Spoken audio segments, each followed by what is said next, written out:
Hey, Michael Kerr here. Everybody wants to talk about how to motivate their employees. How do I motivate my employees?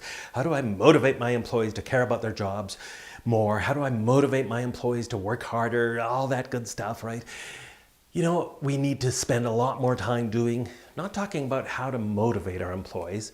Most employees are already motivated, especially if you did your hiring right. If you did your hiring, your onboarding, training right, assume that you've hired some pretty good people and they are motivated already. They want to be able to do their jobs. They want to be able to do the jobs to the best of their abilities and just bring it every day. What we need to talk about, though, is what do you need to do to stop demotivating our employees?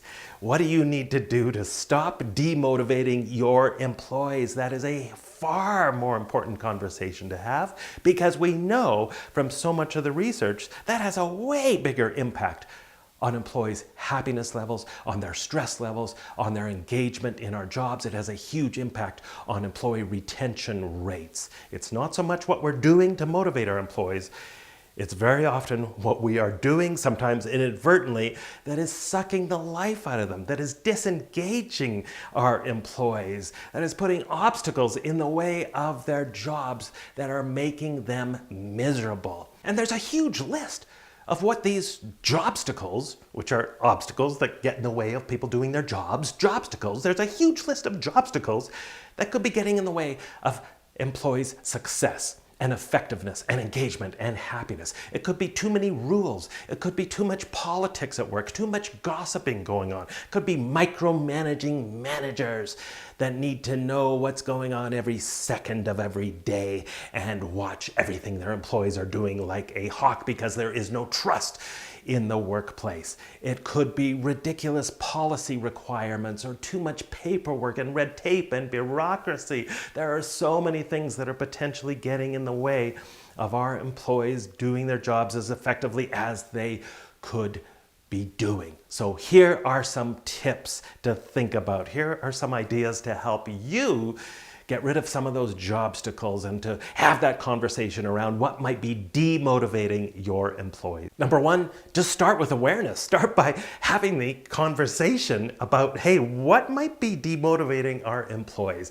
And that means investing in your leadership training and development so they understand the importance of this topic. So they understand that it's not always so much what they do that makes a difference. It's what they do that makes a difference in a negative way, right? What are they doing that could be potentially demotivating their team, demotivating their employees? What do they need to do to sometimes just get out of the way? Number two, invest in coaching, training, and development. Not just so that your leaders can become better, more positive, more constructive coaches to help their employees succeed, but just as importantly, invest in coaching training so that your employees can have those conversations with their supervisors, their managers, their leaders to talk about some perhaps uncomfortable things like what things might be demotivating, what things might be creating a soul-sucking, fun-sucking workplace from their perspective. Number three, simply be more intentional about creating a more positive, energized, and yes, fun workplace culture. Nothing will get rid of the energy vampires, some of those demotivating influences, the energy suckers on your team.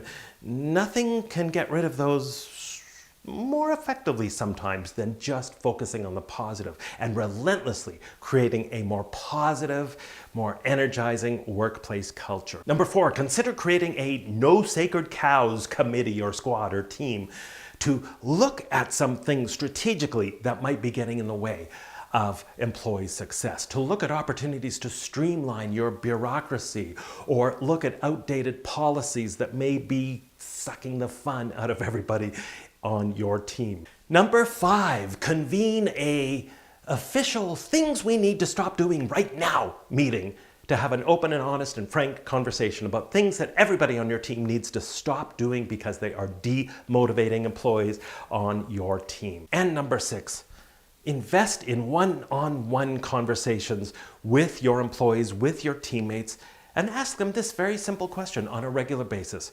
What is preventing you from doing your job as effectively as you could be doing? What is getting in the way of your success? So there's 6 ideas on how to remove some of the jobstacles in your workplace. What have I missed? What ideas do you have? Please leave a comment in the comment box below, or leave a question or a suggestion or an idea. And if you haven't yet subscribed to my Inspiring Workplaces channel, you know what to do. Hit the subscribe button, hit the notification button so you are notified as to when new videos drop. And if you want a weekly infusion of ideas into your workplace to share with your team to help you remove jobstacles and create a more inspiring workplace, then I'd invite you to hop over to my website. www.mikekerr.com gets you there at the bottom of the homepage. Sign up for my newsletter and you will receive the complimentary ebook 401 Ways to Create a More Awesome, Rocking, Fun Workplace Culture.